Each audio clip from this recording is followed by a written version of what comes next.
Hey guys, welcome back to my channel. React start చేసే ముందు మనకి జావా స్క్రిప్ట్ అనేది మినిమం 70% అని వచ్చి ఉండాలి. సో ఈ జావా స్క్రిప్ట్ అనేది రియాక్ట్కి బ్యాక్ బోన్ లాంటిది. సో జావా స్క్రిప్ట్ రాందే మనకి రియాక్ట్ చేసి రాదు, అర్థమైందా? సో నెక్స్ట్ అప్కమింగ్ వీడియోస్లో నేను జావా స్క్రిప్ట్ మీద నుంచి కొన్ని కోర్ కాన్సెప్ట్స్ పెడతాను. అవే యూజ్ అవుతాయి అన్నమాట రియాక్ట్ జేస్లో. సో ఈరోజు సెషన్లో మనం జావా స్క్రిప్ట్ గురించి తెలుసుకుందాం. జావా స్క్రిప్ట్ అనేది client side programming language which is used to create dynamic and interactive web pages. Okay, Java script అనేది క్లయింట్ సైడ్ మిషన్లో ఉంటుంది అనమాట. అండ్ ఈ క్లయింట్ ఏంటి, ఒక కంటెంట్ని ఓపెన్ చేసినప్పుడు దాన్ని డిస్ప్లే చేస్తూ ఉంటుంది అనమాట. లైక్ ఇప్పుడు నేను వికీపీడియా ఓపెన్ చేయాలనుకుంటున్నా. సో ఓపెన్ చేశాను.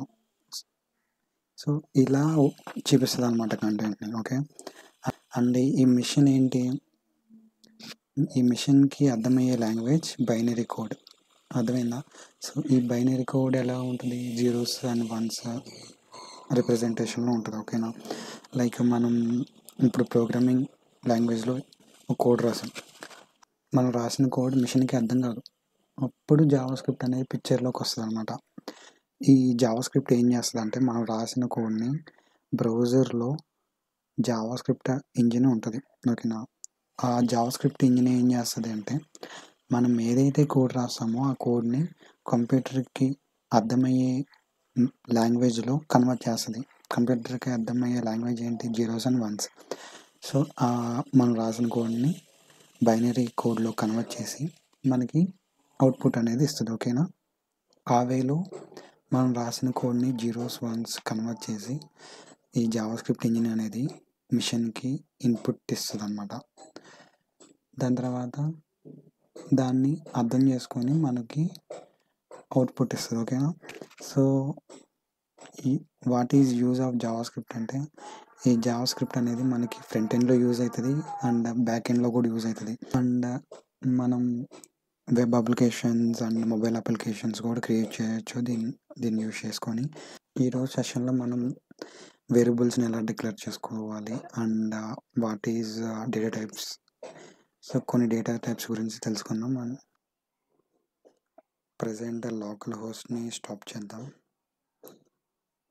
So control C, yes. So stop అయిపోయింది. రిఫ్రెష్ చేసి చూస్తా, దీంతో మనకు పని లేదు. అండ్ అప్పుడు మనం బ్యాక్కి వెళ్ళాలి. సిడీస్ .డాట్ ఏంట్రా అలా,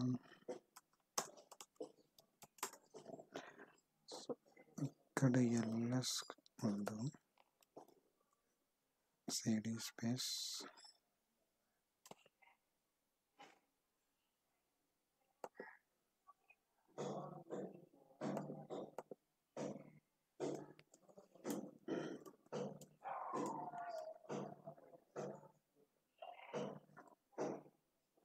ఐ హోప్ మీకు ఈ కమెంట్స్ అర్థమై ఉంటుంది.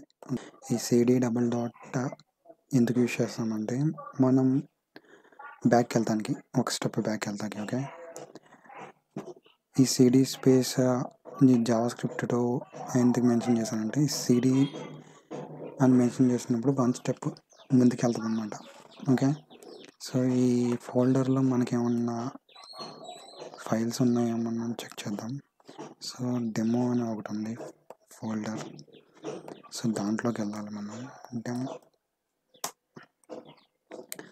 అండ్ వన్ స్టెప్ ముందుకు వెళ్ళాం. అండ్ ఇప్పుడు దాన్ని ఓపెన్ చేయాలనుకుంటున్నాను నేను. ఓపెన్ చేయాలంటే ఏంటి, కమాండ్ కోడ్ డెమో అనుకో, ఇది గాయస్ ఓపెన్ అయింది. సో ఇందులో మనం న్యూ ఫైల్ క్రియేట్ చేసుకున్నాం, లైక్ కంట్రోల్-N. ఓప్స్, ఓకే, దీన్ని మనం సేవ్ చేసుకున్నాం. అండ్ లైక్ index.html, అలాగే ఇంకో రెండు ఫైల్స్ కూడా యాడ్ చేసుకున్నాం. కంట్రోల్-N, సేవ్, index.css, ఇంకోటి కూడా జావా స్క్రిప్ట్ ఫైల్కి స్క్రిప్ట్ .js. ఓకేనా. సో ఈరోజు మనం వేరియబుల్స్ని ఎలా డిక్లేర్ చేసుకోవాలో చూద్దాం. సో వేరియబుల్స్ అనేవి త్రీ వేస్లో మనం డిక్లేర్ చేసుకోవచ్చు బై యూజింగ్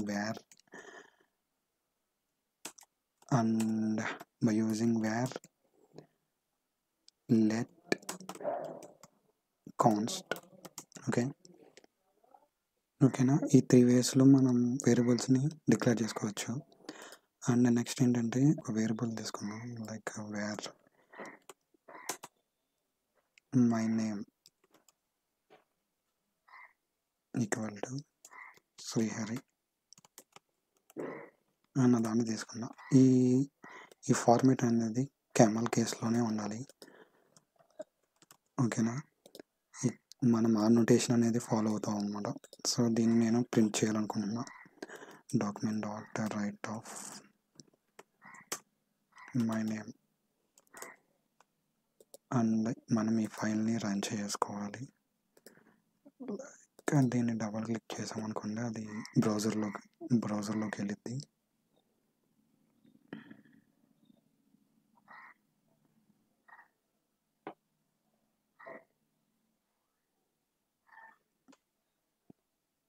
ఇక్కడ ఒక మిస్టేక్ ఉంది, గమనించండి.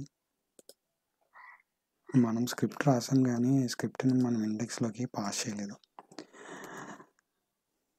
సో మనం ఇప్పుడు ఏం చేయాలంటే కోడ్ రాయాలి. doc type html head, ఇక్కడ బాడీ. ఓకే. ఈ హెడ్ ట్యాగ్లో మనం ఆ స్క్రిప్ట్ అనేది పాస్ చేయాలి, లేదంటే మనం జావా స్క్రిప్ట్లో రాసిన కోడ్ రన్ అవ్వదు.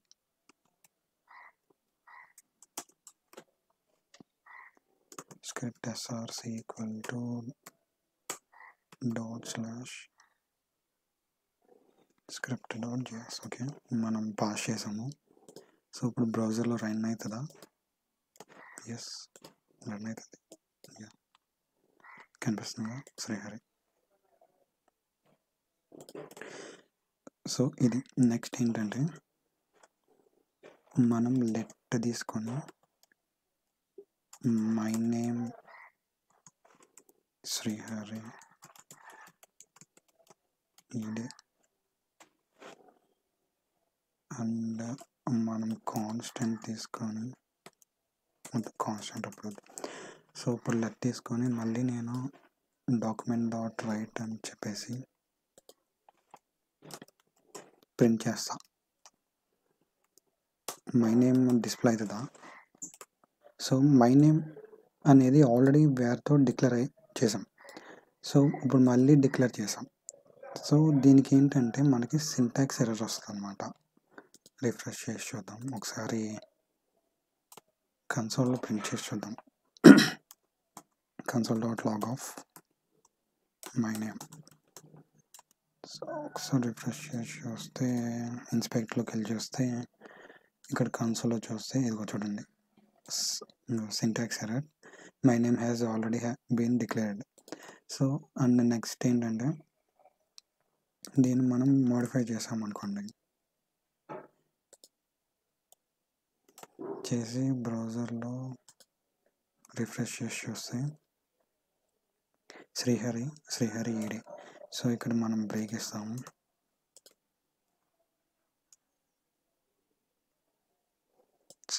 శ్రీహరి ఈడే. ఓకే. సో ఇదన్నమాట. నెక్స్ట్ మనం మళ్ళీ లెట్ యూస్ చేసి మై నేమ్ 1 అని యూస్ చేయాలనుకుంటున్నాం. సో ఇక్కడ ఆల్రెడీ గ్రీన్ కలర్లో ఎర్రర్ చూపిస్తుంది చూడండి, cannot redeclare block scoped variable my name అని వచ్చింది. సో ఒక్కసారి లెట్టర్తో ఏదన్నా వేరియబుల్ని డిక్లేర్ చేసిన తర్వాత మళ్ళీ అదే వేరియబుల్ని మనం డిక్లేర్ చేయడానికి వీలు ఉండదు. సేమ్ అదే కాన్స్ట్ కూడా అంతే. Const my name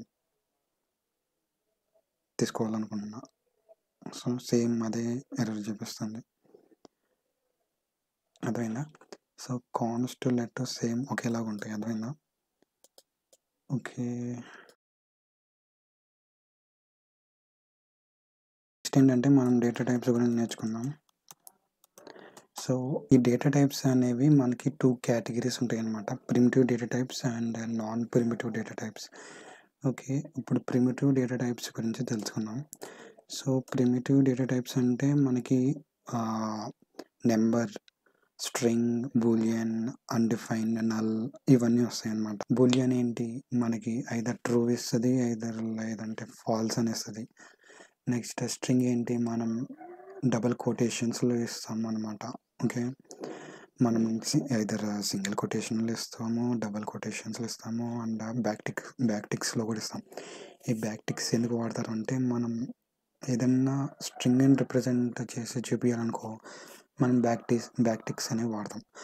so next వచ్చేసి అన్‌డిఫైన్డ్. ఇప్పుడు మనం వాల్యూ ఇవ్వకుండా వేరియబుల్ని డిక్లేర్ చేసి దాన్ని మనం ప్రింట్ చేయాలని చూస్తే అన్‌డిఫైన్డ్ అని వస్తుంది. ఓకేనా? Undefined is refers to the value that is not being assigned. Okay. Example తీసుకొని చూద్దాం. లెట్ రిజల్ట్ అనే దాంట్లో 100 పెట్టా, 1000 పెట్టా. ఓకే. సో దీన్ని నేను డాక్యుమెంట్ రైట్లో ప్రింట్ చేస్తాం. ప్రింట్ అవుతుంది.